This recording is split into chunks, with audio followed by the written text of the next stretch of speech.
On the day of the new president's inauguration, when we worried that he might be murdered as he walked hand in hand with his exceptional wife among the cheering crowds, and when so many of us were close to economic ruin in the aftermath of the bursting of the mortgage bubble, and when Isis was still an Egyptian mother goddess, an uncrowned 70-something king from a faraway country arrived in New York City with his 3 motherless sons to take possession of the palace of his exile, behaving as if nothing was wrong with the country or the world or his own story.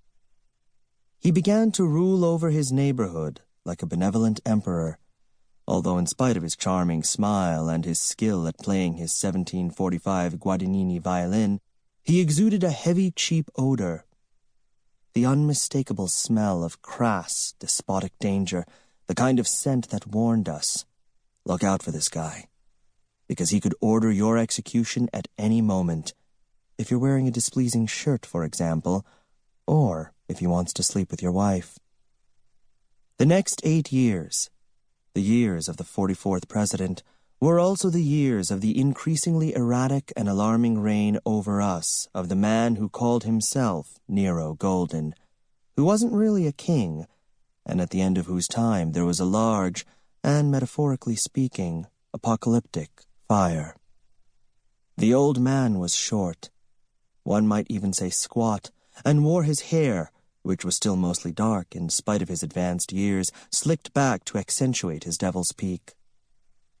His eyes were black and piercing, but what people noticed first, he often rolled his shirt sleeves up to make sure they did notice, were his forearms, as thick and strong as a wrestler's, ending in large, dangerous hands bearing chunky gold rings studded with emeralds.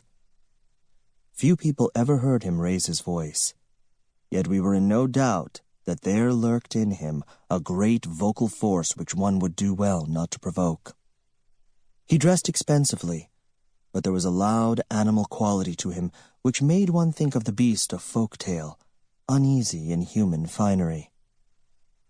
All of us who were his neighbors were more than a little scared of him, though he made huge clumsy efforts to be sociable and neighborly, waving his cane at us wildly and insisting at inconvenient times that people come over for cocktails. He leaned forward when standing or walking, as if struggling constantly against a strong wind only he could feel, bent a little from the waist, but not too much. This was a powerful man. No, more than that. A man deeply in love with the idea of himself as powerful. The purpose of the cane seemed more decorative and expressive than functional. When he walked in the gardens, he gave every impression of trying to be our friend. Frequently, he stretched out a hand to pat our dogs or ruffle our children's hair. But children and dogs recoiled from his touch. Sometimes, watching him, I thought of Dr. Frankenstein's monster, a simulacrum of the human that entirely failed to express any true humanity. His skin was brown leather, and his smile glittered with golden fillings. His was a raucous and not entirely civil presence, but he was immensely rich, and so, of course, he was accepted. But in our downtown community of artists, musicians, and writers, not on the whole popular. We should have guessed that a man who took the name of the last of the Julio-Claudian monarchs of Rome and then installed himself in a domus aurea was publicly acknowledging his own madness, wrongdoing, megalomania, and forthcoming doom, and also laughing in the face of all that. That such a man was flinging down a glove at the feet of destiny and snapping his fingers under death's approaching nose, crying, "Yes, compare me if you will to that monster who doused Christians in oil and set them alight to provide illumination in his garden at night, who played the lyre while Rome burned." There actually weren't any fiddles back then. "Yes, I christen myself Nero of Caesar's house, last of that bloody line, and make of it what you will. Me? I just like the name."